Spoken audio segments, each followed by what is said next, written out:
As you might have seen in my previous video, I've lost 20 kilos across 2022. But this year, I want to take it one step further. In 2023, I want to become a better cyclist. The first step is obviously riding my bike more consistently, but I also want to conquer some challenges, from a cobbled climb in Flanders to my first major climb. Now, how do I start this journey? I need to figure out a way to calculate my current level to measure how terrible I am currently at cycling, because in 1 year, I'd like to do the same and then compare the two tests. You know that meme where they say, I fear no man, but that thing, it scares me? Well, they were talking about the thing I'm gonna do today. Today, I'll take on my first ever FTP test. This will blow your mind, but an FTP test is a test that measures your FTP. You didn't see that coming, did you? FTP stands for Functional Threshold Power. Effectively, the power you can hold on your pedals for 1 hour straight, measured in watts. I'm planning to do my FTP test on Zwift on my indoor trainer, partially because it's cold outside, it's winter, but next to that, because I need to be able to ride X amount of minutes without traffic interrupting me. Now, I've got one major problem. Currently, I'm staying in the UK and I don't have an indoor trainer here, so that's a bit of an issue if I want to ride indoors. Fortunately, Zwift was kind enough to help me out, as they've invited me to their UK office in the heart of London. Next to that, they allowed me to use one of the greatest Zwift setups I have ever seen, the Zwift Lab. One thing is certain, if I perform a poor FTP test, it definitely won't be the equipment's fault. So which type of FTP test am I planning to do? Because there's multiple types available on Zwift. A ramp test is considered the most beginner friendly. You start off with a 5-minute free ride, after which I start riding at 100 watts. But each minute, the watts I have to put out increase by 20 watts, until I can't sustain the necessary power anymore. Zwift then calculates my FTP based on where I end up. Most importantly, in a ramp test, I don't really need a pacing plan, and next to that, you're suffering mainly for the last portion of it, not the entire way through. A 20-minute FTP test is quite different, but very straightforward. After a proper warm-up session, there's a block of 20 minutes where I need to ride as hard as I can to obtain as high of an average power across those 20 minutes as possible. At the end, your FTP is 95% of your average power throughout those 20 minutes. These tests are infamous because you suffer the entire way through, from kilometer 0 until the end. The reason that this one is less beginner friendly is because you need a pacing plan. If you go too hard at the start, you'll blow up in the second half. If you go too slow at the start, you might not get the best out of yourself there. The thing is, this is my first FTP test, so I'll pick the most beginner friendly one. I'll pick the ramp test. I'll be honest, I have no clue what to expect, but the result doesn't really matter. The most important part is, whatever FTP I end up with today, in 1 year I want to do better. Anyway, let's get started with my ramp test. 3, 2, 1, let's go.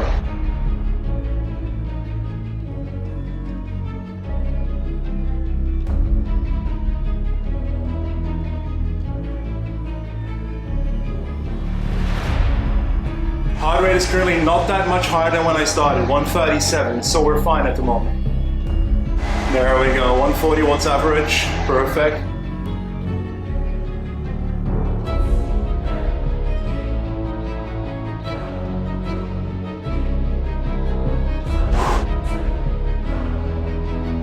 There we go, 240 now, this is gonna get tough.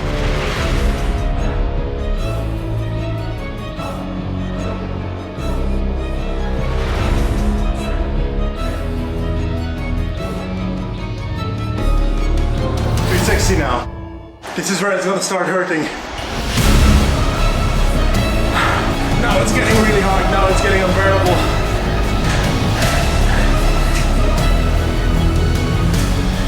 Oh. Let's get it. Oh. No. This is it.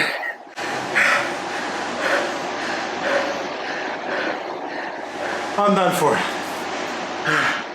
And the result is 198 watts FTP. But I instantly wondered, did I go hard enough? Did I go deep enough? Did I even do the test correctly? Personally, I think I kept my cadence way too low, which caused the trainer to increase its difficulty to turn the pedals, and as a consequence, that reduces my cadence once again increasing the trainer's difficulty. So what this is called is a spiral of death. In other words, my cadence is something I really need to work on. I'll be honest, 198 watts was roughly what I expected when it comes to the result of my FTP test, but then I started thinking, what if I make this video some kind of experiment? Ramp test versus 20-minute FTP test. We've done the ramp test, 198 was the result. If I do a 20-minute FTP test, will the result be different? Next to that, how hard is a 20-minute FTP test compared to a ramp test when it comes to doing it? So I was very curious to try this out. I will be in pain for the second part of this video. I did leave some days between the ramp test and the 20-minute FTP test because obviously I'm not going to do them on the same day. Before I dive into my 20-minute test, I'd like to talk about the Breakaway app, an app I'll be using in this series to track my progress. After signing up and connecting my Zwift account, the Breakaway app imported all my power data from previous rides. Now I can see my power records across all kinds of efforts, from a 15-second sprint to a 30-minute longer effort. Taking a look at today's ramp test, I actually broke two of my records, my 3-minute power record and my 5-minute power record. But I'm fairly certain I'll break my 20-minute record as well this episode. Thing is, the danger of a 20-minute FTP test is that if I go too hard at the start,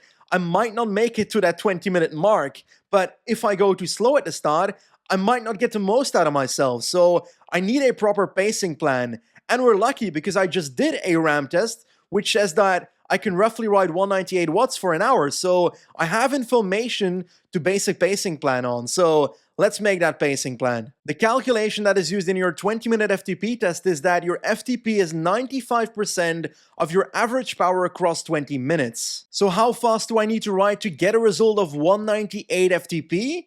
I have to ride 209 watts across 20 minutes. But I've decided I want to risk it, because why the hell not?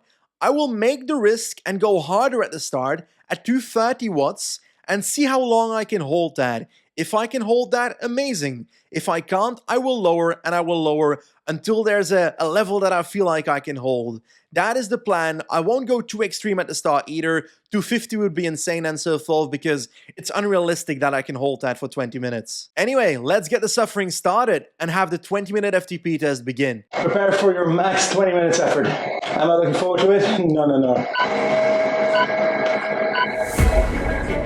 Let's go for 230 average.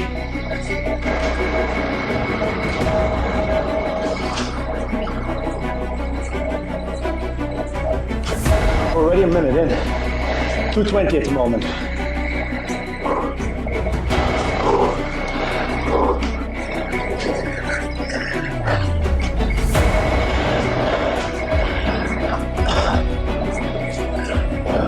Five minutes in. I can still talk, but I'm doing under what I expected to do. 215 average.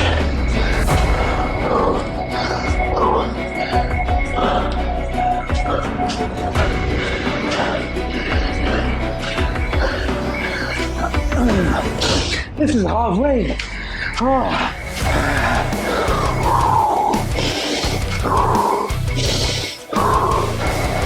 Now might be the time to add 10 watts. Get out of here. I can't do that. Oh, it's feeling easy, they say. No, it's not. I'm dying. Oh, what am I doing with my life? Why am I doing this? My ribs hurt. My head hurts. My shoulders hurt. Every part of my body hurts. 1 minute. Come on, 200.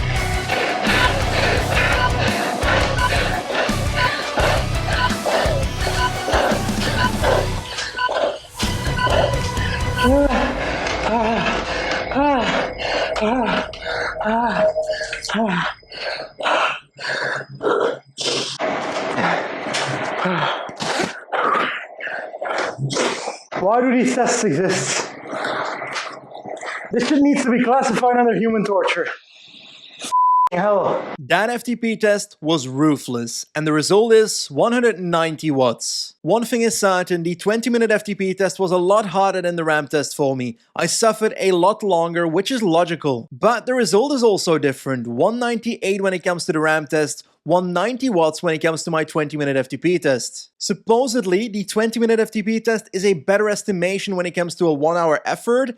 And that being said, while doing it, it also feels that way because you're actually having a longer effort. Anyway, from this point onwards, I will consider 190 watts my current FTP level. So in 1 year, I want to beat that by quite a bit. Maybe I'll try and hunt for 225 to 250? I think 250 is a nice goal. Opening up the Breakaway app, I once again broke multiple power records throughout this ride. My 10-minute power is now 208, while my 15 and 20-minute power is both 201, suggesting that I could beat my 15-minute power if I focused on a 15-minute effort. It's important to note that the reason I'm breaking all these records is because I hadn't done an effort of this length all out before. So it's going to become harder and harder to break records along the way. But hey, these small things keep me motivated along the way, so if you want to try out the Breakaway app, it's available on the App Store. Next to that, I can now train according to my power zones. There are 7 power zones in which I can train to achieve different results this year. For example, you might have heard of Zone 2 training. That is considered the endurance zone. That's a zone that most of the pros are training in these days. For example, UAE Team Emirates applies that.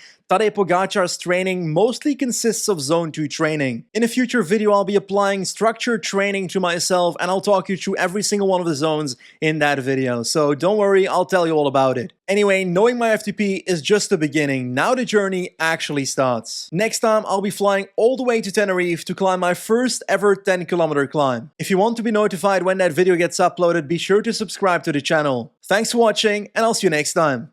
Goodbye.